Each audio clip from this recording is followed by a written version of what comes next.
عندها حمايات. ايوه هتغرق ازاي؟ عندها صدادات، عندها عوامات. يا نهار اسود، مين دي؟ لا لازم اعرف انا مين دي، عشان كده مش نافع يا جدعان. وبصراحه ما بحبش اتكلم جد كتير عشان انا دمي بيبقى تقيل لما بتكلم بجد. بس النصيب انا لما بهزر الناس بتفهمني غلط. بس نشوف كده مين دي.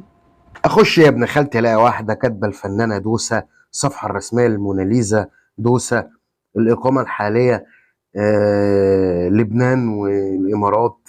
ده نوع الفيديوهات اللي هي بتقدمها، سواء الفيديوهات ديت او الصفحه ديت تخصها او لا. فالصفحه ديت للاسف يعني لازم يتعرف مين صاحبها ومين اللي بينشر الفيديوهات دي.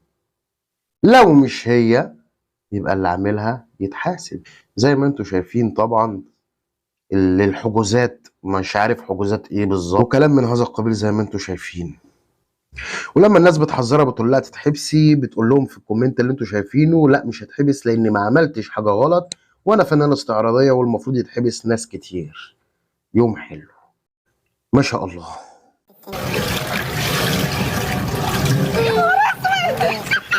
ادي الفنانه الاستعراضيه، ما تقولي رقاصه. طب هي رقاصه المفروض بتعمل كده؟ طيب وبعدين مش في اتفاقيه تسليم تقريبا